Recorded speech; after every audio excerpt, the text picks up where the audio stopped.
ಪ್ರೀತಿಯ ವಿದ್ಯಾರ್ಥಿಗಳೇ, ಇಂದಿನ ತರಗತಿಯಲ್ಲಿ ನಾವು 2ನೇ ಅಧ್ಯಾಯವನ್ನು ಆರಂಭಿಸೋಣ. ಇಂದಿನ ಅಧ್ಯಾಯದಲ್ಲಿ ನಾವು ತುಲನಾತ್ಮಕ ಸರ್ಕಾರ ಮತ್ತು ರಾಜಕೀಯವನ್ನು ಹೇಗೆ ಅಧ್ಯಯನ ಮಾಡ್ಬೋದು ಅನ್ನೋದರ ಅಧ್ಯಯನ ದೃಷ್ಟಿಕೋನಗಳನ್ನು ನಾವು ತಿಳಿದುಕೊಂಡಿದ್ದೇವೆ ಅಥವಾ ಅಧ್ಯಯನವನ್ನು ಮಾಡಿದ್ದೇವೆ. ಈಗ 2ನೇ ಅಧ್ಯಾಯದಲ್ಲಿ ನಾವು ತುಲನಾತ್ಮಕ ಆಳ್ವಿಕೆಗಳ ಬಗ್ಗೆ ತಿಳಿದುಕೊಳ್ಳೋಣ. ಈ ತುಲನಾತ್ಮಕ ಆಳ್ವಿಕೆಗಳ ಬಗ್ಗೆ ತಿಳಿದುಕೊಳ್ಳೋಕ್ಕಿಂತ ಮೊದಲು ಈ ಒಂದು ಅಂಶ ಏನದ ತುಲನಾತ್ಮಕ ಆಳ್ವಿಕೆಗಳು ಅಥವಾ ಹೋಲಿಕೆಯ ಆಡಳಿತಗಳು ಅಂತೇಳಿ ನಾವು ಕರಿತೀವಿ. ಇದೇನು ಇತ್ತೀಚಿನ ದಿನದ ಒಂದು ಕಲ್ಪನೆ ಏನೂ ಅಲ್ಲ, ಇದು ಆಧುನಿಕವಾಗಿರ್ತಕ್ಕಂಥ ಕಲ್ಪನೆ ಏನೂ ಅಲ್ಲ. ಇದನ್ನು ಪೂರ್ವ ಕಾಲದಿಂದಲೂ ಅಥವಾ ಪ್ರಾಚೀನ ಕಾಲದಲ್ಲಿಯೂ ಸಹ ಈ ರೀತಿ ಹಲವಾರು ಆಳ್ವಿಕೆಗಳನ್ನು ಹೋಲಿಕೆ ಮಾಡಿ ಅಧ್ಯಯನ ಮಾಡಿರೋದನ್ನು ನಾವು ಕಾಣ್ತೀವಿ. ಅದರಲ್ಲಿ ಅರಿಸ್ಟಾಟಲ್ ಅವರು ರಾಜ್ಯಶಾಸ್ತ್ರದ ಪಿತಾಮಹ ಅಂತೇಳಿ ನಾವು ಕರಿತೀವಿ. ಅವರು ತಮ್ಮ ಅತ್ಯುತ್ತಮ ಗ್ರಂಥವಾಗಿರ್ತಕ್ಕಂಥ ಪೊಲಿಟಿಕ್ಸ್ ಅನ್ನೋ ಗ್ರಂಥದಲ್ಲಿ ಅವರು ಸುಮಾರು 158 ದೇಶಗಳ ಸಂವಿಧಾನಗಳನ್ನು ಅಧ್ಯಯನ ಮಾಡಿ ಅವರು 6 ರೀತಿಯ ಸರ್ಕಾರ ಪದ್ಧತಿಗಳಿರ್ತವ ಅಂಥೇಳಿ ಅವರು ತಮ್ಮ ತತ್ವವನ್ನು ಈ ಗ್ರಂಥದಲ್ಲಿ ತಿಳಿಸಿದ್ದಾರೆ.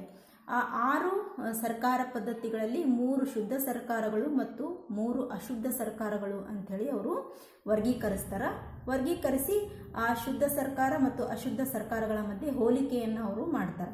ಈ ರೀತಿ ವರ್ಗೀಕರಣ ಮಾಡೋದಕ್ಕೆ ಅವರು 3 ಅಂಶಗಳನ್ನು ಆಧಾರವಾಗಿ ಇಟ್ಕೊಳ್ತಾರೆ.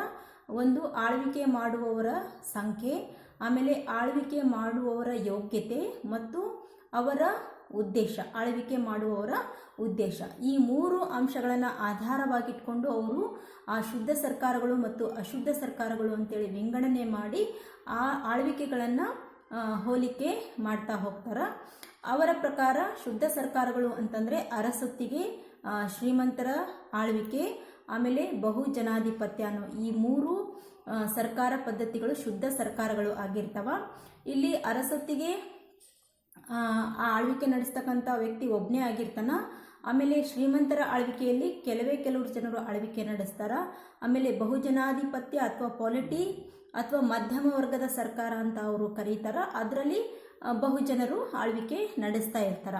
ಈ 3 ಸರ್ಕಾರ ಪದ್ಧತಿಗಳು ಶುದ್ಧ ಸರ್ಕಾರ ಪದ್ಧತಿಗಳು ಅಂತೇಳಿ ಹೇಳ್ತಾರೆ. ಯಾಕಂತಂದರೆ ಇವರ ಒಂದು ಉದ್ದೇಶ ಅಥವಾ ಇವರ ಯೋಗ್ಯತೆ ಅಥವಾ ಇವರ ಒಂದು ಆಡಳಿತದ ಉದ್ದೇಶ ಅಥವಾ ಆಳ್ವಿಕೆ ನಡೆಸ್ತಕ್ಕಂಥ ಉದ್ದೇಶ ಏನಾಗಿರ್ತದ, ಜನರ ಹಿತ ಸಾಧನೆ ಮಾಡೋದು, ಜನರ ಕಲ್ಯಾಣ ಸಾಧಿಸೋದು, ದೇಶವನ್ನು ಅಭಿವೃದ್ಧಿಪಡಿಸೋದು ಇವರ ಉದ್ದೇಶ ಆಗಿರ್ತದ. ಹಾಗಾಗಿ ಇವು ಶುದ್ಧ ಸರ್ಕಾರಗಳು ಅಂಥೇಳಿ ಅರಿಸ್ಟಾಟಲ್ ಅವರು ತಿಳಿಸ್ತಾರೆ.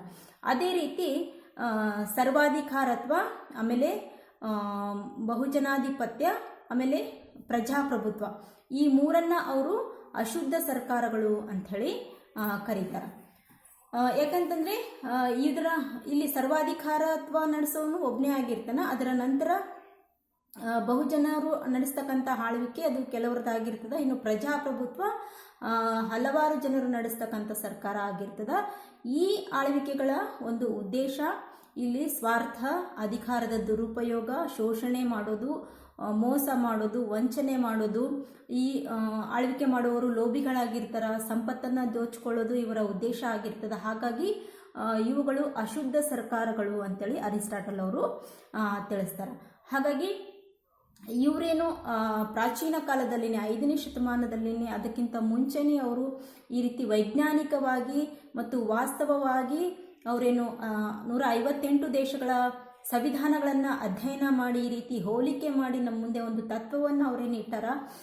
ಇವರ ಒಂದು ಈ ಸಿದ್ಧಾಂತ ಏನದ, ಇದು ಪ್ರಾಚೀನ ಕಾಲದ ರಾಜ್ಯಶಾಸ್ತ್ರಜ್ಞರಿಗೂ ಮತ್ತು ಮಧ್ಯಕಾಲದ ರಾಜ್ಯಶಾಸ್ತ್ರಜ್ಞರು ಮತ್ತು ಆಧುನಿಕ ಕಾಲದ ರಾಜ್ಯಶಾಸ್ತ್ರಜ್ಞರಿಗೂ ಇದು ಒಂದು ಮೂಲ ಗ್ರಂಥವಾಗ್ಯದ ಅಥವಾ ಅಧ್ಯಯನ ಮಾಡಲಿಕ್ಕೆ ಇರ್ತಕ್ಕಂಥ ಒಂದು ಪ್ರಮುಖವಾಗಿರ್ತಕ್ಕಂಥ ಅಧ್ಯಯನ ವಸ್ತು ಆಗ್ಯದ ಅಂಥೇಳಿ ನಾವು ಹೇಳ್ಬೋದು.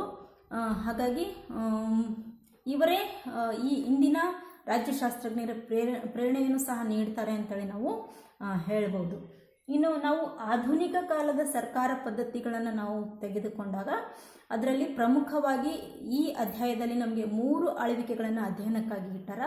ಆ 3 ಆಳ್ವಿಕೆಗಳು ಯಾವುವು ಅಂತಂದರೆ ಬಲಾತ್ಕಾರದ ಆಳ್ವಿಕೆ, ಪ್ರಜಾಪ್ರಭುತ್ವದ ಆಳ್ವಿಕೆ ಮತ್ತು ಸರ್ವಾಧಿಕಾರತ್ವದ ಆಳ್ವಿಕೆ ಅನ್ನೋ 3 ಆಳ್ವಿಕೆಗಳನ್ನು ನಾವಿಲ್ಲಿ ಅಧ್ಯಯನ ಮಾಡ್ತೀವಿ ಮತ್ತು ಹೋಲಿಕೆಯನ್ನು ಮಾಡ್ತೀವಿ. ಹಾಗಾಗಿ ವಿದ್ಯಾರ್ಥಿಗಳೇ, ಮುಂದಿನ ತರಗತಿಗಳಲ್ಲಿ ನಾವು ಈ 3ರ ಬಗ್ಗೆ ಒಂದೊಂದಾಗಿ ತಿಳಿದುಕೊಳ್ಳೋಣ. ಧನ್ಯವಾದಗಳು.